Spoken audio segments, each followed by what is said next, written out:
Alright, so what's up, ladies and gentlemen? We are back live once again, and today we're going to talk about coin storage.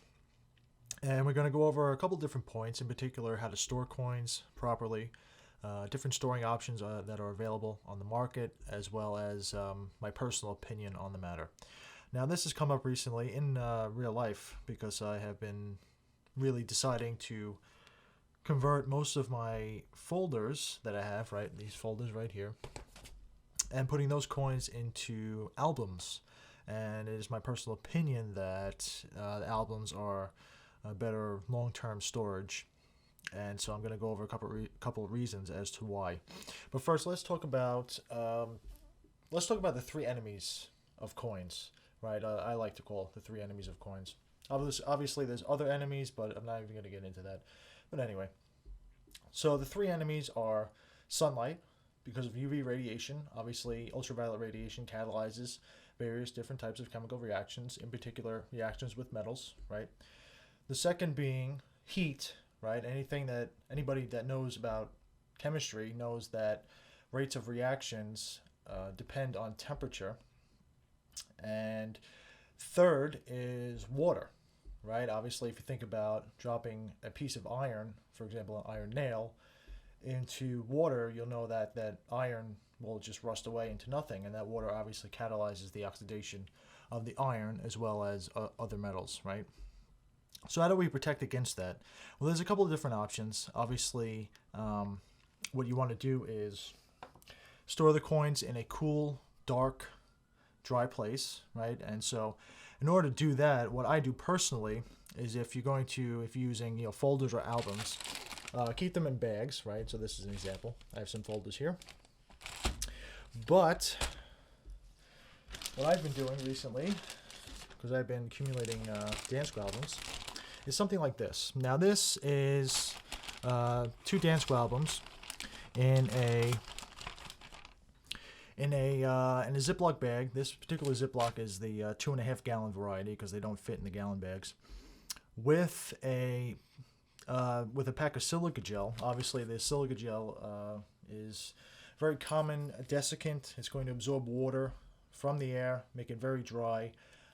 This is not the only desiccant that you can use, but it's the one that's very inert, so if it ever spills, it's not going to react with anything.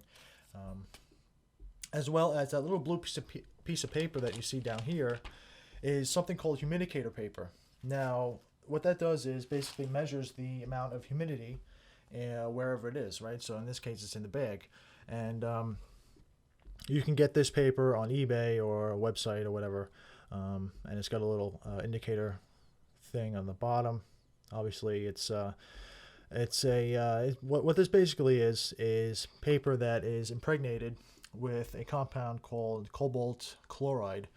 And that particular compound forms different types of complexes with water.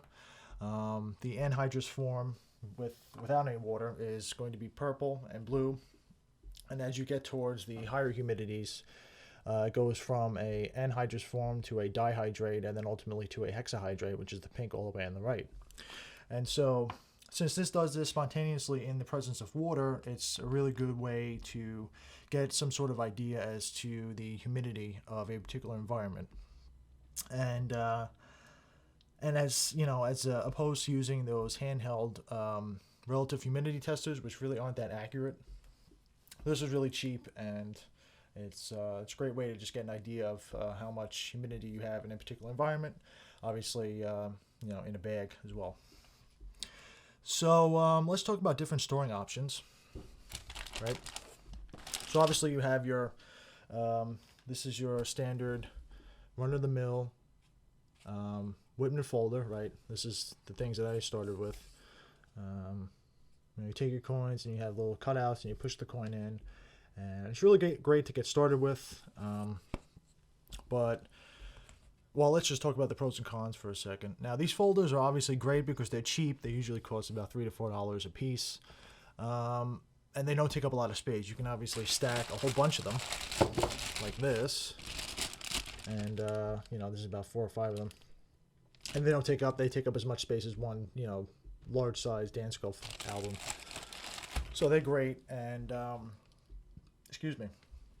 The only downside, or at least there's actually a couple of downsides. One is the fact that they're exposed to the environment, right? So they're just sitting out here, just like you'd have it on your like table or whatever.